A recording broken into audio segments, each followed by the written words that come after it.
পূর্ব বর্ধমান জেলার কাটোয়া শহরে বড় বাজারের ভেতর মাছের বাজারে ছাদের চাঙড় ভেঙে পড়ায় গুরুতর জখম হয় সোমবার কেশব মাঝি নামে এক ব্যবসায়ী। তার স্ত্রী মুনমুন মাঝি বলেন যে কাটোয়া মহকুমা হসপিটালে গিয়েছিলেন কে বা কারা তাদের মধ্যে একজন ছেলে বাড়িতে পৌঁছে দেয়। তখন জানতে পারি আমার স্বামীর এই অবস্থা, কিন্তু এখনো রক্ত পড়ছে। এমন অবস্থায় কি করব ভেবে উঠতে পারছি না। এছাড়াও আমার স্বামীর যদি কিছু হয়ে যেত তাহলে কি হতো। অল্প বয়সী দুই ছেলে নিয়ে ভিক্ষা করা ছাড়া উপায় থাকতো না। কেশব মাঝির বাড়িতে গিয়ে দেখা গেল যন্ত্রণায় ছটফট করছে, এখনো রক্ত পড়ছে মাথা দিয়ে। এমন অবস্থায় তার বাড়ির লোকজন বলছে আবার হসপিটালে আমরা নিয়ে যাচ্ছি। আহত কেশব মাঝি যন্ত্রণায় ছটফট করতে করতে বলেন যে ছাদের চ্যাং ভেঙে আমার মাথায় পড়ে, তাতেই আহত হই আমি। কাটোয়া শহরে মাছের বাজারে গিয়ে দেখা গেল করুণ অবস্থা, জরাজীর্ণ দশা। ছাদের শুধু ছাদ নয়, আশেপাশের দেওয়াল থেকে শুরু করে মেঝের অবস্থা খুবই খারাপ। মাছ ব্যবসায়ী শ্রীকান্ত দাস বলেন যে কোনো মুহূর্তে বিপদ ঘটতে পারে, এমন অবস্থায় ঝুঁকি নিয়ে আমরা পেটের দায়ে ব্যবসা করছি। একই কথা বলেন মাছ ব্যবসায়ী Ibrahim Dafadar. Bureau report, news prime times. ঘটনাটা ঘটেছে আজকে সকালে। আমার ভাসুরের গামছা, লুঙ্গি এগুলো পাওয়া গেছে, জামা এগুলো পাওয়া গেছে। তারপরে মাথার খোপি এগুলো, আর একটা হাত পাওয়া গেছে। আপনারা কি খুঁজে পাচ্ছিলেন না ওনাকে? না, খুঁজে পাচ্ছিলাম না। এখন আপনারা কি অনুমান করছেন কি ঘটেছে ঠিক? ওই কী ঘটবে, লোটারে চষে দিয়েছে।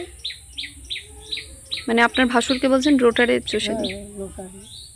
উনি কি ওই রোটারে কাজ করতেন? গাড়ি চালাতো, যে মালিক মানে বাপি বিশ্বাসের গাড়ি বাপি বিশ্বাস না, বাপি ঘুষের গাড়ি চালাতো। গাড়ি চালাতে গিয়ে ঘটনা ঘটেছে। তাহলে রোটারে চালানো অবস্থা কি করে পড়লো উনি? কী করে পড়লো এটা তো বুঝতে পারছিলাম না। তখন কি অন্য কেউ চালাচ্ছিল? হ্যাঁ, ওই সাইটে মনে হয় বসেছিল, সাইটে বসেছিল। আপনার মানে কদিন ধরে খুঁজে পাচ্ছিলেন না? আজকে 10 দিন হচ্ছে, আজকে 10 দিনই হচ্ছে খুঁজে পাচ্ছি না তো। তো আপনারা যে খুঁজে পাচ্ছেন না, আপনারা খোঁজ করেননি? হ্যাঁ, খোঁজ করেছি, কুটুম বাড়িগুলোতে খোঁজ করেছি। আমরা জানি কুটুম বাড়িতে গেছে, এবার আমরা কী করে জানবো জিনিস চাপা পড়ে গেছে গাড়িতে। যিনি চাপা পড়েছেন ওনার কি নাম? আমার ভাসুরের নাম হ্যাঁ, বিপিন। বিপিন কি? বিপিন মুর্মু। বয়স কিরম হবে? 35। কোন গ্রামে ঘটনাটা ঘটেছে? এই ঘটনাটা ঘটেছে কোন গ্রামে? ভান্ডুল বালিখান। ভান্ডুল বালিখান। আপনারা আজকে মানে কি দেখে আপনাদের মনে হলো যে ওটা আপনার ভাসুরেরই দেহ? ওই জামা, তারপর গামছা আর লুঙ্গি পাওয়া গেছে ওই জমি থেকে। তারপর মাথার খোপড়ি, তারপর একটা হাত পাওয়া গেছে। এখন আপনারা কি চাইছেন?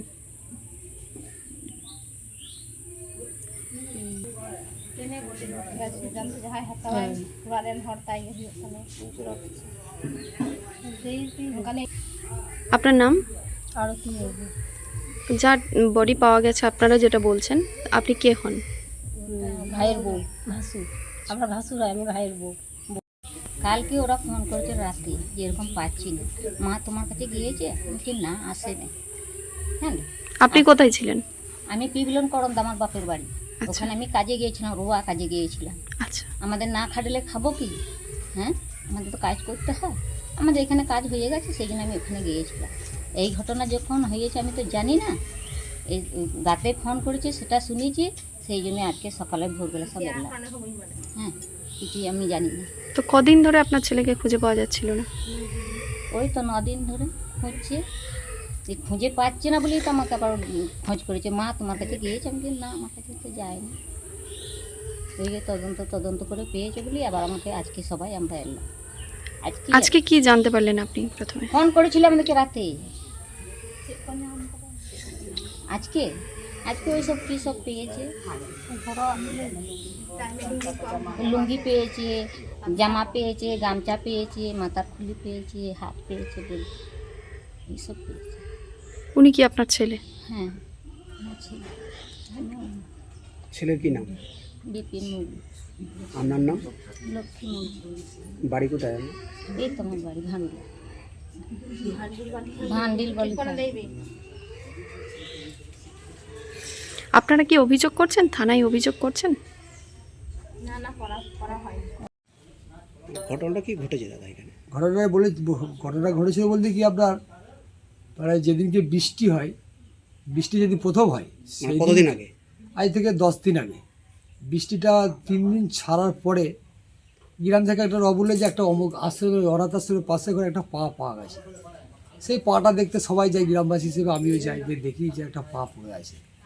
সেই পাটা পড়ে গেছে, সিভিক পুলিশ এসে সেই পা উদ্ধার করে নিয়ে যায়, নিয়ে চলে যাওয়ার পর চুপচাপই থাকে ব্যাপারটা 2 দিন। তারপরে এই বাড়ি থেকে ওরা খোঁজ করছে যে আমাদের ওই ছেলেটাকে খুঁজে পাওয়া যাচ্ছে না। ওর ভাই এসে খোঁজ করছে, তো খুঁজে পাওয়া যাচ্ছে না করতে করতে কালকে বৈকেলেতে আমাদের ঘরে গেছে, দিয়ে বললো সন্তুদা এই ব্যাপার হয়েছে, এই ঘটনা, দাদাকে আমরা একদমই পাচ্ছি না, সব জায়গায় খুঁজেছি পাইনি। তারপরে ওদের মধ্যে একটা কারোর সাথে আলোচনা হয়েছে যে এই জায়গাটা বা একবার খুঁজে দেখ।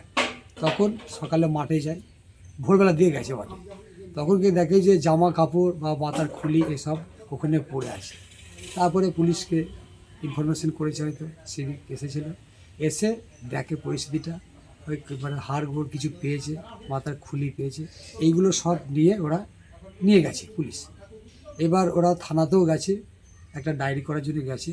কি কাজ করতেন যার এরকম যেরকম মারা হ্যাঁ, গেছেন উনি বলছেন? গাড়ি চালাচ্ছিল, গাড়িতে হেল্পারি করছে।